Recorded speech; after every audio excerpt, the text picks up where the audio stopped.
Hey, everybody. Welcome to Market Mavericks. Of course, I'm Gareth Soloway, joined by Scott Melker and Mike McGlone. Mike, I think, is having some audio issues, but we will get him on as soon as possible. You can see him there, but again, I think he's on vacation, chilling out, but still willing to join us for Market Mavericks. So, Scott, let's start out with you, buddy. What is going on with crypto? Let's break down crypto. What is going on? Things are going up.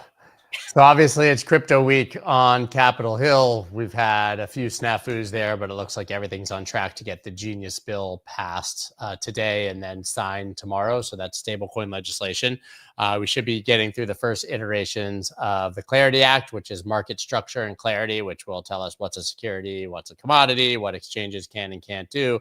Basically, we're getting rules of the road right now for all things crypto, and obviously the market is reacting generally well. Now, frankly, I don't think that's what's moving the market right now. I think we simply have that very simple, wonderful scenario where there's more buyers than sellers right now, right? I mean, Bitcoin treasury companies, ETF inflows, institutions coming online. So we've seen Bitcoin go up. I think what's more interesting right now is that Bitcoin went up and is consolidated, and like days of old, which hasn't happened in forever, Ethereum and others followed, right? Mm-hmm. So we have Bitcoin dominance kind of falling off a cliff. Ethereum's up, I think, 22% this week. XRP's up 35% this week.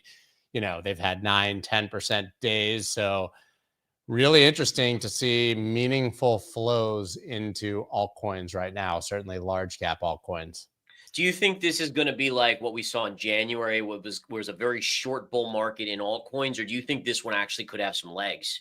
I think it has a little more legs. These altcoin runs are never that long, right? So even when you look back and fantasize about the good old days, it's always a washing machine of getting in and out of the assets and back into Bitcoin, right? So I will say, though, that this is really the first time you're taking a look at Ethereum versus Bitcoin here. Like, this is the first higher high in like years. You know, and this is above the 200-day, the 200 moving average on the daily. Now, we'll see how long that sustains. We've had little pops above.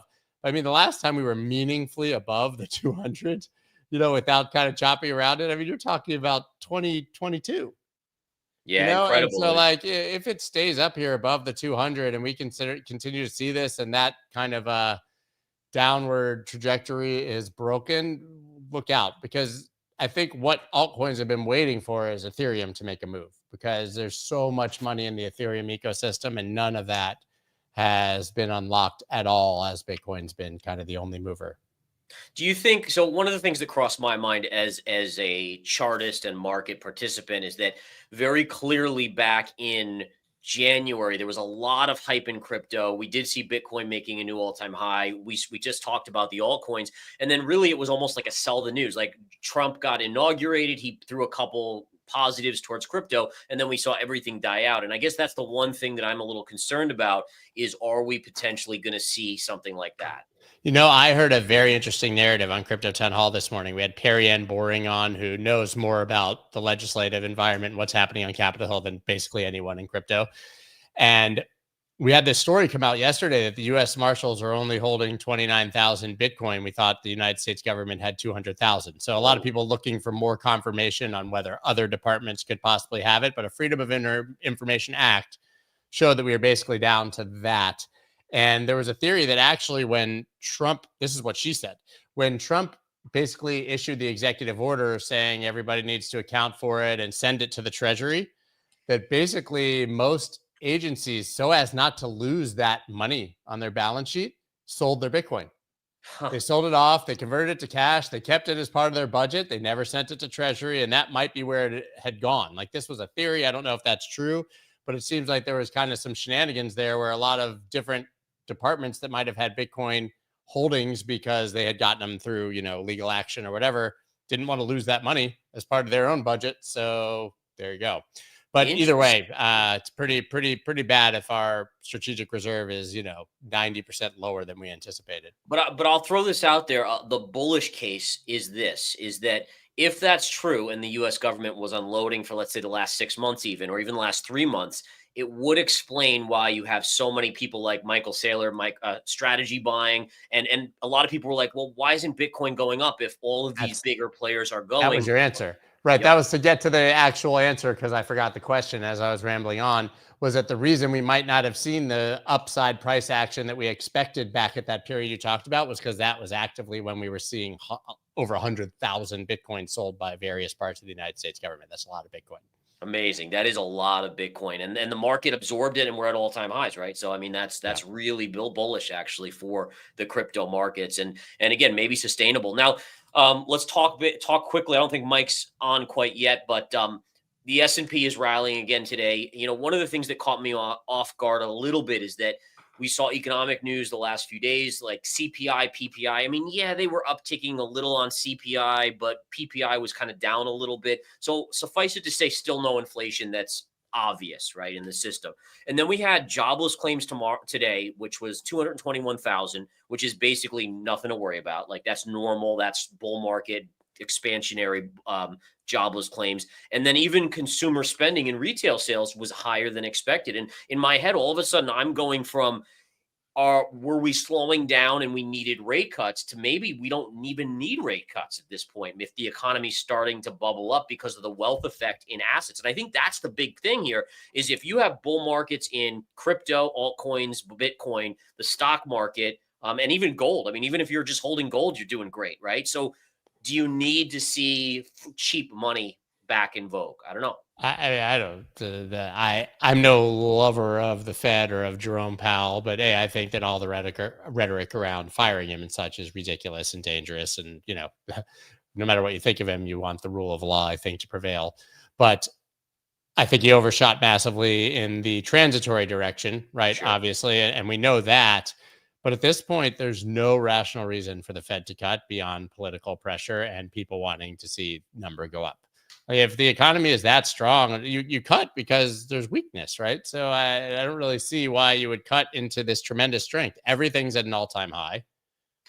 If you believe the job data and such, which nobody does. But I mean, if you look at the numbers that they're looking at, it makes sense for them to just kind of do nothing. And you have to remember that when they did pivot, interest rates went up. So it wasn't like the market thought that was a great idea, right? And I think it's important to kind of remind people that the Fed controls the short end of the curve, right? So the short end yields, but the 10-year, the 20-year, the 30-year, the stock market, or I shouldn't say the stock market, but investors or the global population controls that. Like other countries, whether they're willing to buy US debt or not, if they're not willing to buy it, we have to offer a higher interest rate, regardless of where the Fed funds rate is, to get people to buy that debt. And so it is just interesting to kind of keep that in mind. That it's not as easy as you could say, or not as easy as we want. Now, the one thing I will say, so one thing on Trump, I wonder yesterday, right? There were some headlines that caused the stock market to drop pretty sharply, where apparently he was meeting with Republicans and talking about firing Powell. They apparently were saying, yeah, fire him.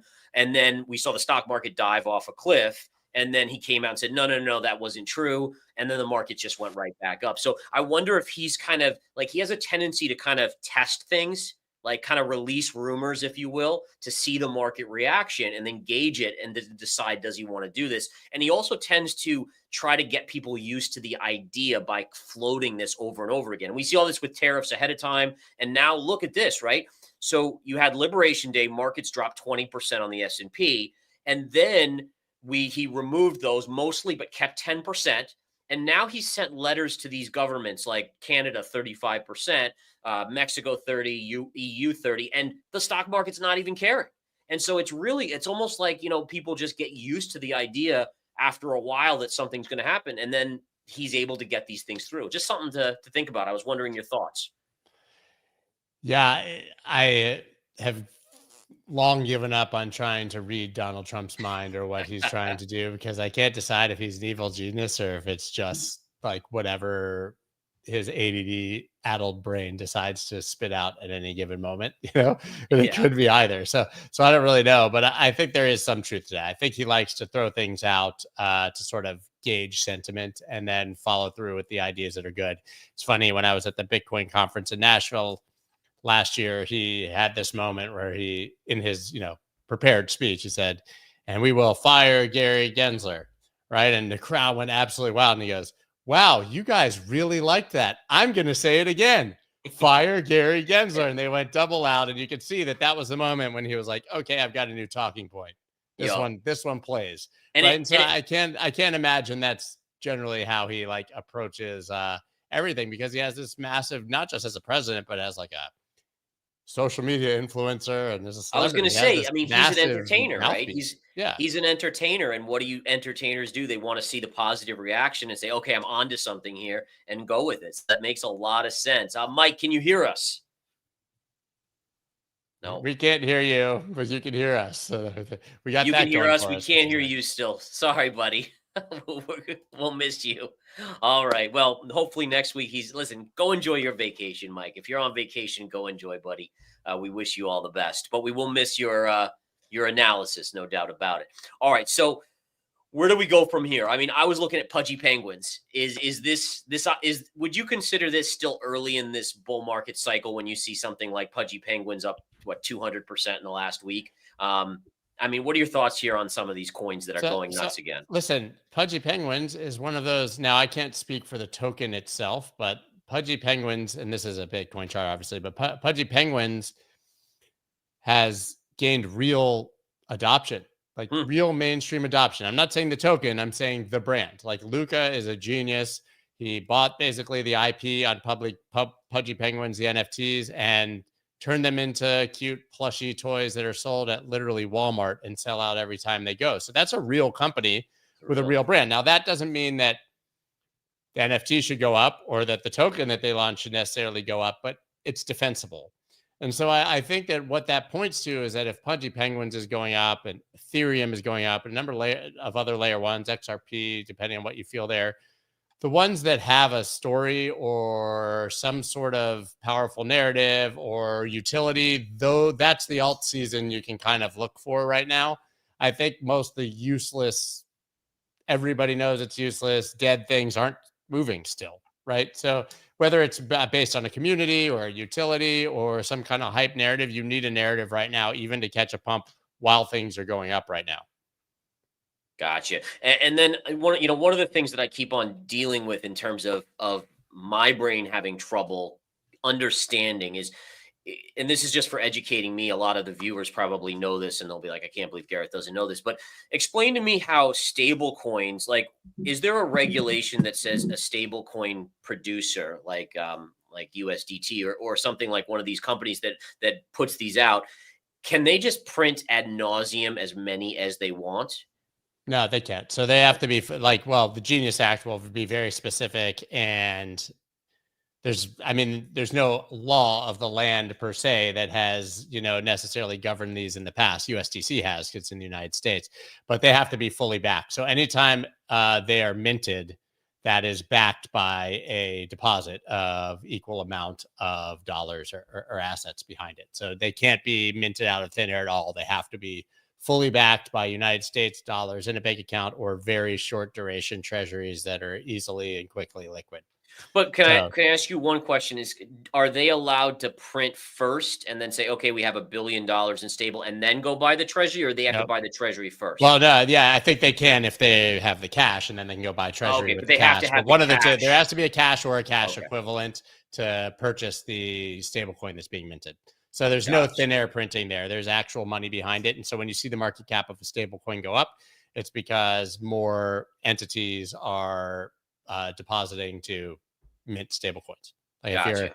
and you have to, you have to be registered with Tether to do so. It's not something that just literally anyone can do. I don't even think Americans can do that. But you have an account with Tether and you deposit money and get stable coins in return. Okay, I got you. All right, makes a lot more sense now. Because in my head, yeah, I was thinking about that, and I'm like, all right, hopefully they have to follow some sort of process to get the money first before they change it into stable coins. But that sounds like they do. Um, Going back to what we're seeing in the crypto markets, you obviously do investing in the stock market as well to some extent. Um, are you concerned at all by the kind of the buy everything mentality that we're seeing in the stock market that's now spreading to crypto? Or you're just like, I nah, don't this think it's could spread. continue. I really don't think it's spreading to crypto. Honestly, I know Okay. that that's something like that's under debate constantly on this show. I think that this is just one of those moments where crypto has a number of fundamental reasons to shine, and there's just a lot more money going into there. Now, I'm not going to pretend that it's not supported or buoyed by the fact that we're in an everything kind of bull market across stocks. I mean, the SPX, I think, made a new all-time high today, right? The Q's making a new all-time high today. So everything is going up. Interestingly, though, Bitcoin's not really it's not making a new all-time high today. It made its all-time high, right? And so I think that crypto is in a very unique moment, like legislative clarity coming. It's hugely narrative everywhere. There's a ton of FOMO. We have treasury companies, we have stocks, we have Circle. There's just new money that's coming into crypto. And that's what's, I think, moving this market. And I think there's a lot more of that to come. So personally, that doesn't worry me. I mean, how do you view it? Yeah, I mean, I think you're right. I think the question, I guess, for me is, does this coincide with some sort of exhaustion with all this kind of lead up to this bill being passed? And then again, just because historically when you have stocks that do this, or like Apple has their new unveiling of their iPhone, I've just become very accustomed as a trader to saying, okay, Apple runs up into these big events and then sells off afterwards. And basically all it is taking profits. It's not to say that it's going back down to 20 or 50K, but it's just more of a sell the news until it can digest this now, and then it starts its next leg up. So again, and the only thing I would point to, and again, I'm a technician of the charts, but if we take a look here at the chart of Bitcoin, the only thing that I keep an eye on is just what the chart is telling me. And this is the only thing that is bearish right now. Is this is technically, when you talk about technical analysis, it's a topping tail. Topping tails historically are bearish reversal signals. So again, just something to kind of keep in mind. It doesn't mean that it can't be negated. And I always like to do this because I think a lot of people think, oh, well, Gareth's guaranteeing that it goes down. No, a topping tail, it means probability in the short term, meaning over the next week or two, is down unless you get a daily close above the topping tail high. If that occurs, then it negates the topping tail and the bull can reemerge and push it up. So again, little things like this. Yeah, I found the candle after that a bit confusing because earlier in the day, the next candle seemed like it was a major confirmation, right? You were trading back down into 15,000s. And then, of course, right at the end of the day, you kind of got this nice long wick down that I think showed me that was maybe more of a pause. And as you can see today, we're kind of getting continuation. So to your point, like we'll see if that wick gets filled. Yeah, right? exactly. And that's all it is again, just being a trader that bases their analysis on, like a lot of traders base it off fundamentals, right? Fundamentals in crypto are amazing right now. There's no denying that. As a shorter term trader, for me, it's more about the small moves, right? Can I capture 5% down before that next leg up, or 10% down? So just interesting to go over that. But the other thing too is you have to be impressed with XRP. I was looking at this. I mean, it's into a little pivot point here, the highest point from 2025 in January. But this is a really strong move for a company, a market cap the size of XRP. So again, is this just running on more of this kind of the same stuff that everything else is charging, or is there something specific to XRP here?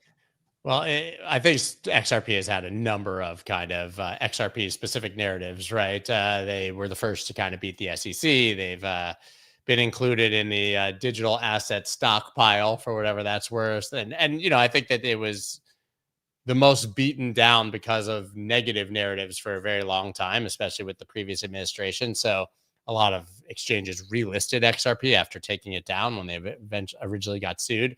So you take a look at this, you're not only at the January highs, but you're also back at the all-time highs here from back in 2018. So it's really pushing right into the all-time high right now. But I think that part of this is that for the first time, as I mentioned, we're kind of seeing the old, I hate to use the term alt season, but the old patterns, which is that Bitcoin makes a huge move, it tops, and that liquidity then flows into large caps. So you see XRP is moving, Ethereum's moving, which has its own narratives with treasury companies and such.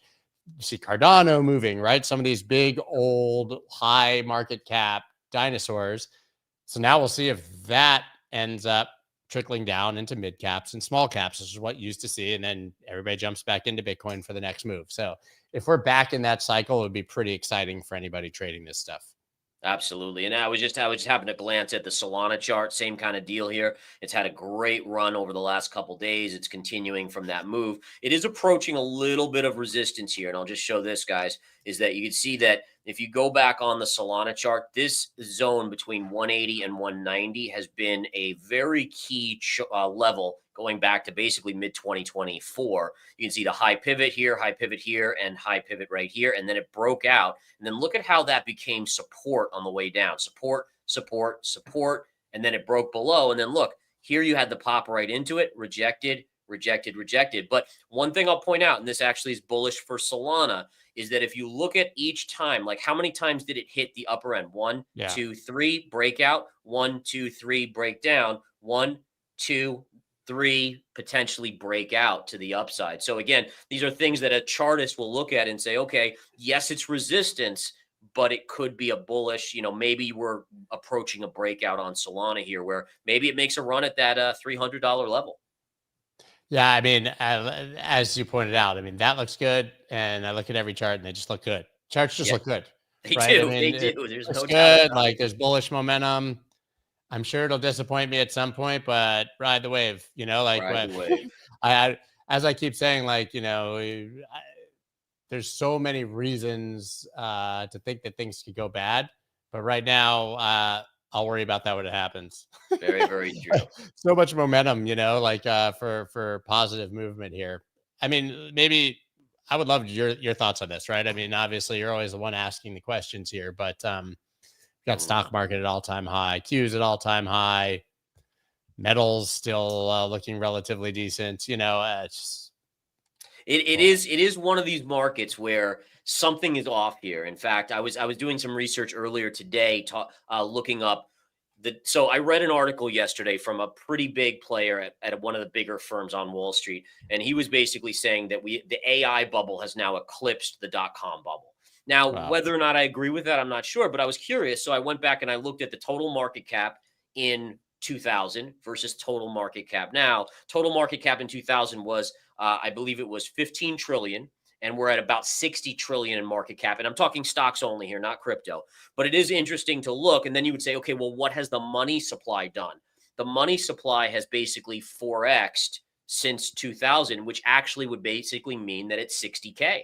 So we at least, I don't know about bigger than the .com right now, but I certainly agree that we are at essentially that levels. Now, it's important to recognize that that doesn't mean we're about to top in the market. I mean, we could continue to grind up, but it's just one of those things that as an investor who's been around through multiple busts, like, and you have too, right? I mean, you remember 08, 09.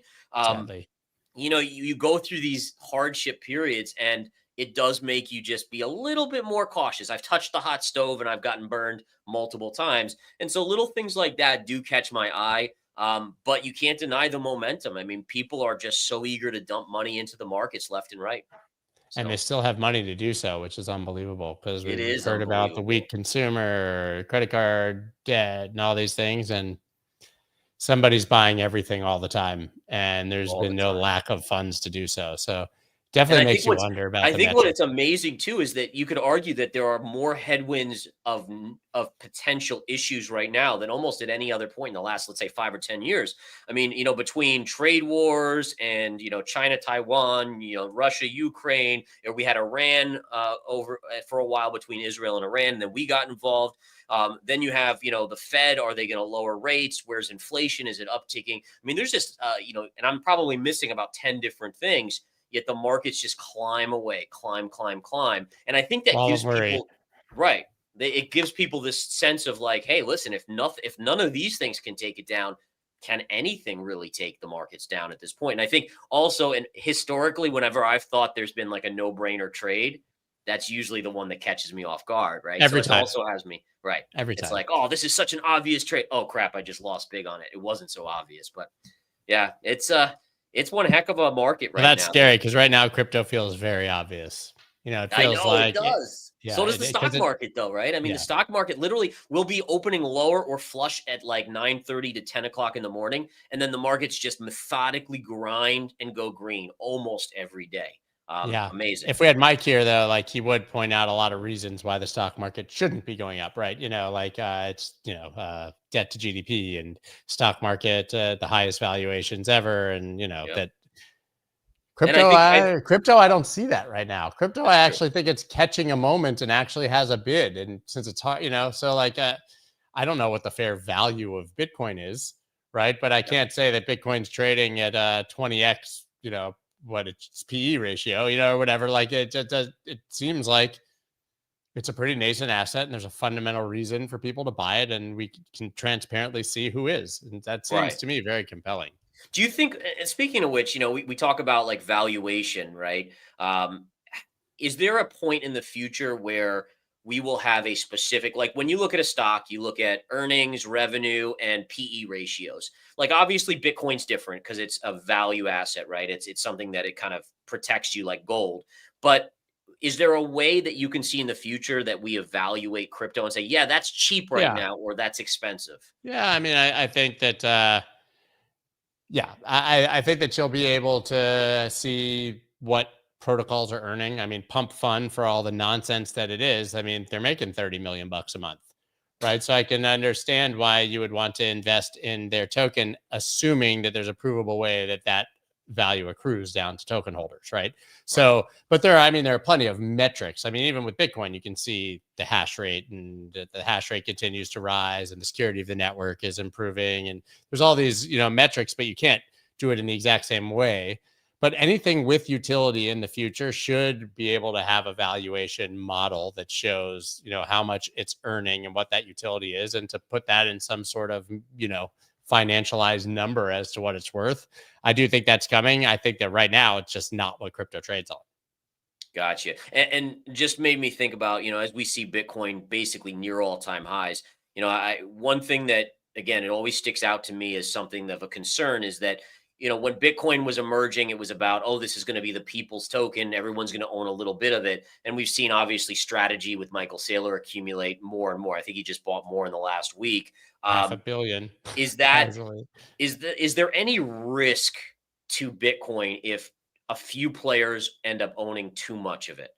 Yeah, I don't know if it's a matter of owning too much of it. Well, I'll just say this. I'm concerned about the Bitcoin treasury companies, right? Because I think that if they end up scooping up billions and billions and billions of this by taking on debt and effectively leverage to do it, there's going to be some point where some of them become forced sellers, right? So a long-term risk, no. But do I think that a 20% Bitcoin correction could become a 40% Bitcoin correction because of that? Yes. Right. Do So you, do long you think term, I don't think it's an issue, but I could see the risk, for making corrections larger. Do you think, like, we hear about a lot of these firms, semi-financial firms that are owning more and more Bitcoin. If we ever got in an 08, 09 scenario where their liquidity, their risk of going under, could that be what actually That's what I'm talking about. Yeah, collapses? they'll Yeah. sell, right? They'll be They forced just have sellers their of forced Bitcoin. liquidation. Their shares will go to zero. So anybody who bought the stock will get hurt first. And then there'll be sort of this secondary effect of a sell off in Bitcoin. Almost That's, like bondholders, yeah, it's essentially. like a selling cascade. More forced sellers pushes price down to a price that means more sellers are forced to sell. And, we've seen it a million times, the leverage market, and this is leverage. Interesting, man. Yeah, it's a fascinating frontier. Obviously, I mean, for a lot of people out there, I'm sure it's not a frontier anymore. But again, compared to the asset markets like gold, obviously, and even the stock market, it's somewhat still on the new side. So let's end with this. We talk about how we're seeing again all-time highs. Are you a believer that by the end of this year, Bitcoin could be above 150? 150? For sure. For I sure. mean, listen, Bitcoin could be 150 in a month the way it's been moving lately, right? I mean, we went from yeah, I think we will see 150 this year. All right. Whether All it will right. close the year there or not, I have no idea. But like, I mean, well, we were at 99 June 22nd. So Right. less than a month ago, we went from 99 to 23, right? From here to here. And in April, we were at 74. We're up Amazing. 50 grand. Right. So another 30 from here, it's like a rounding error for Bitcoin. That's 2 days of solid price action. So I think that that's definitely possible. I think we'll see it at some point this year, but I don't know that that's where we'll close the year. December is kind of an arbitrary time frame. Got you. All right. Well, why don't we call it there? It's just about 3:30. We'll patch it up for today. And I miss this is Mike.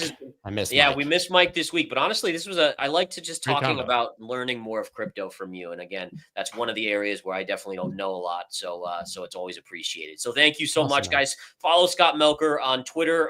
Follow him on YouTube as well. And we'll see you next week. Have a good one, guys. Take care.